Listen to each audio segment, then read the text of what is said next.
1절은 아모스의 아들 이사야가 받은 바 유다와 예루살렘에 관한 말씀이라고 되어 있습니다.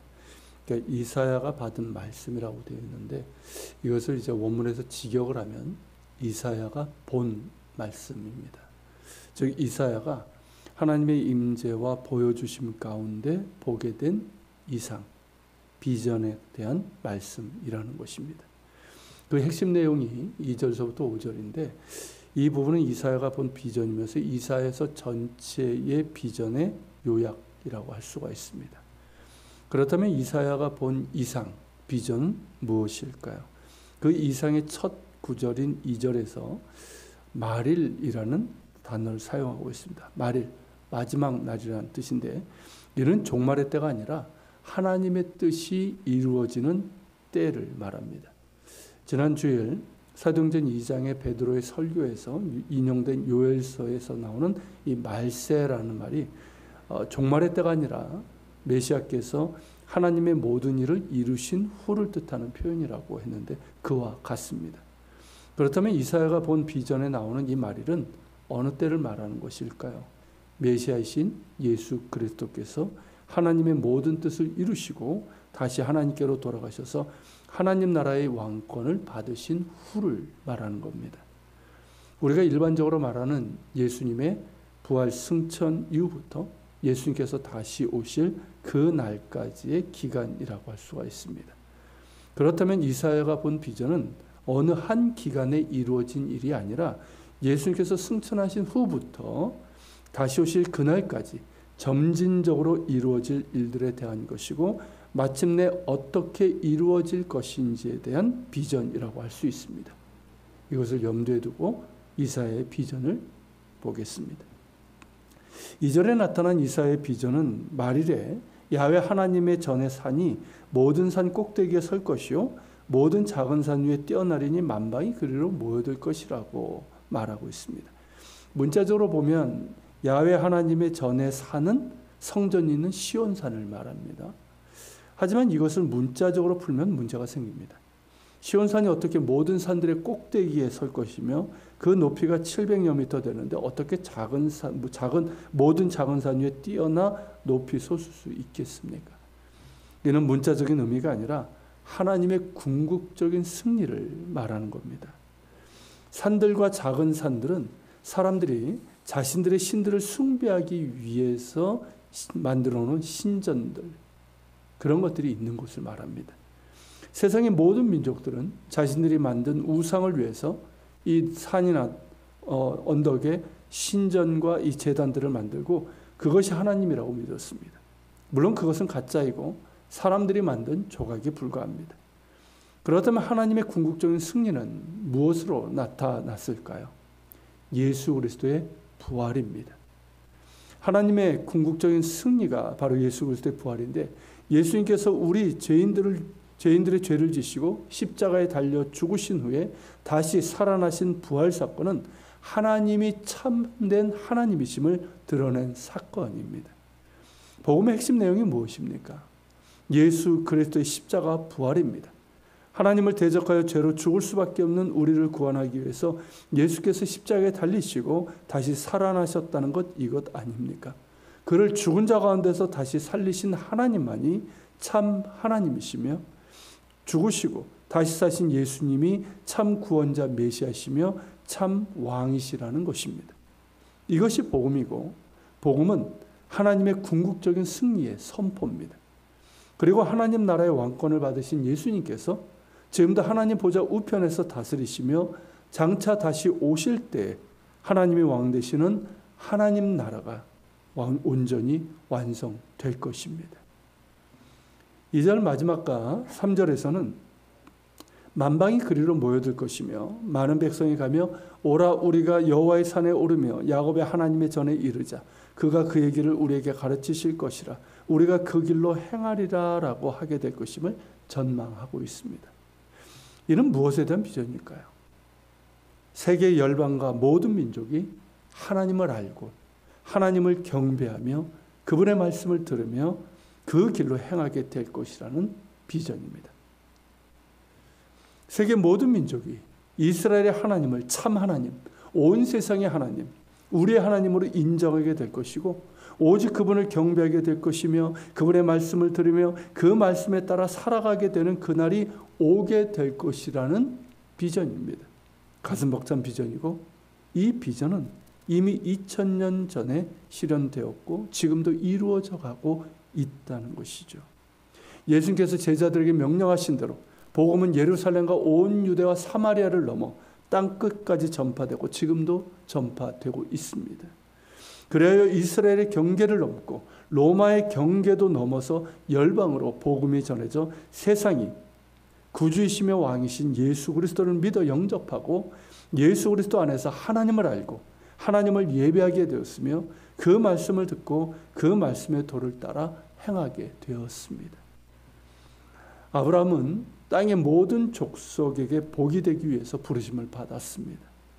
그의 후손 이스라엘은 열방에 살아계신 참 하나님을 알리는 제사장 나라로 부르심을 받는 그 소명을 받았습니다.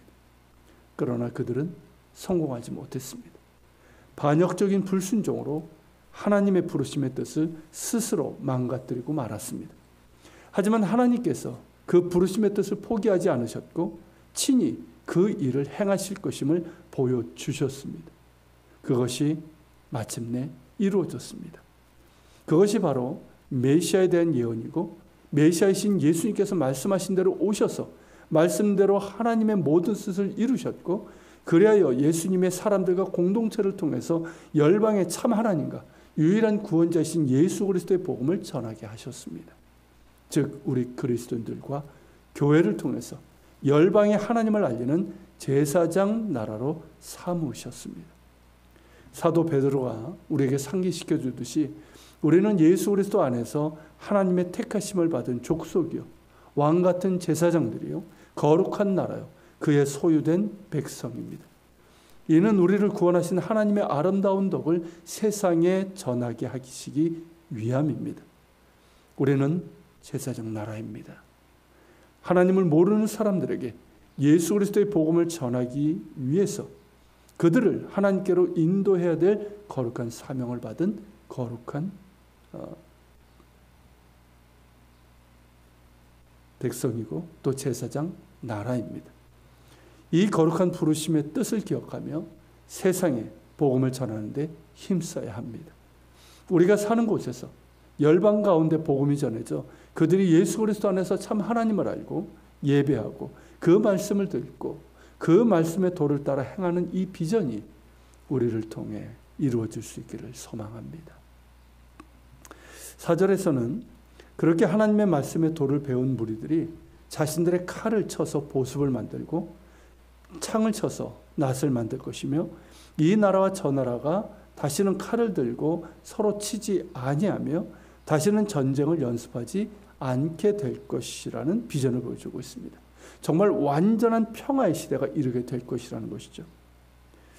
전쟁과 폭력으로 가득한 인류의 역사의 완전한 변혁인데 정말 꿈과 같은 그런 비전입니다. 이것이 장차 이루어질 비전이지만 만일 지금 이렇게 된다면 아니 이거에 조금이라도 이루어진다면 얼마나 좋을까 하는 생각을 해봅니다. 우리나라의 경우 남북이 화해하고 그래서 우리나라의 국방 예산이 절반 이하로 줄고 그 예산을 생산적인 곳에 사용한다면 남북의 발전과 일자리 창출, 교육과 복지의 질을 높이는 데 사용한다고 생각해 보십시오. 그것만으로도 정말 엄청난 변화와 발전이 이루어지고 그 자체가 이 민족 가운데 평화가 이루어지는 것이겠지요. 하지만 우리의 현실에서는 너무나도 아득한 이상입니다. 오히려 더 많은 무기를 구매하고 개발하여 더욱 강력한 군사력을 가져야 한다고 할 것입니다. 실제로 그렇게 되어가고 있고요. 우리나라뿐입니까? 이 세상에는 폭력과 전쟁의 소문이 그치지 않고 있습니다. 더 많은 칼과 창을 만들고 나라와 나라 간에 민족과 민족 간에 크고 작은 전쟁이 이어지고 있습니다. 이런 현실을 보면 이사야가 본 비전은 도무지 실현 불가능한 이상처럼 보입니다. 하지만 이는 하나님이 행하실 일에 대한 비전입니다. 칼과 창을 쳐서 낫과 보습을 만드는 일은 하나님의 일입니다. 사람들은 죽었다 깨도 그런 일을 하지 못합니다. 그럴 의지도 능력도 관심도 없습니다. 하지만 하나님께서 하실 것입니다. 이미 그 일들이 일어나고 있습니다. 예수 그리스도의 십자가의 은혜로 죄 용서의 사랑을 경험한 사람들에게서 용서하고 화해하고 사랑하는 그 일이 일어나고 있습니다. 너에게 죄 지은 자를 용서하고 원수를 사랑하라 하신 우리의 의지로는 불가능한 이 일이 일어나고 있습니다. 이스라엘에서만 해도 서로 불구대천의 원수인 유대인과 아랍인들이 서로에게 용서를 구하고 또한 용서하며 화해하고 사랑하며 축복하는 일이 일어나고 있습니다. 이 놀라운 일이 어떻게 가능할까요? 예수 그리스도 안에 있습니다. 예수님을 만난 유대인들과 아랍인들에게서 이 일이 일어나고 있기 때문입니다. 우리 역시 용서하고 사랑하며 화평하게 하는 자들이 되어야 합니다. 우리는 하나님의 사랑으로 구원받은 자들이며 죄인들을 위해 자신을 내어주신 예수 그리스도를 구주로 믿는 그리스도인들이기 때문입니다. 그리고 이 세상의 현실이 아무리 그렇다 할지라도 하나님께서 이루어 가실 이 평화의 일은 우리에게 중요합니다. 하나님께서 이루실 그 일이 바로 우리의 궁극적인 현실이기 때문입니다. 지금은 꿈과 같은 비전이지만 하나님께서 반드시 마침내 이루실 것이고 그때 이 꿈과 같은 비전이 우리의 현실이 될 것입니다. 그리고 이 비전을 가진 자마다 이사야 선지자의 권면에 귀를 기울여야 됩니다. 이사야는 5절에서 오라 우리가 여호와의 빛에 행하자라고 우리를 초대하고 있습니다. 그렇죠. 일찍이 이사야 선지자가 본 이상 그 비전은 이미 예수님을 통해서 실현되고 이루어져 가고 있습니다.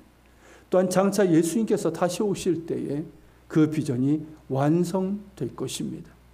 우리는 그 소망을 가진 사람들입니다. 그러기에 더욱 하나님의 빛 가운데 행해야 합니다. 빛이신 예수 그리스도 안에서 행해야 합니다. 진리의 빛 가운데 행해야 합니다. 그 빛 가운데 행할 때 이사야의 비전은 우리의 현실이 될 것입니다. 말씀을 기억하면서 기도합시다. 주님, 이사야의 비전을 함께 나눴습니다. 정말 가슴 벅찬, 정말 황홀한 비전입니다.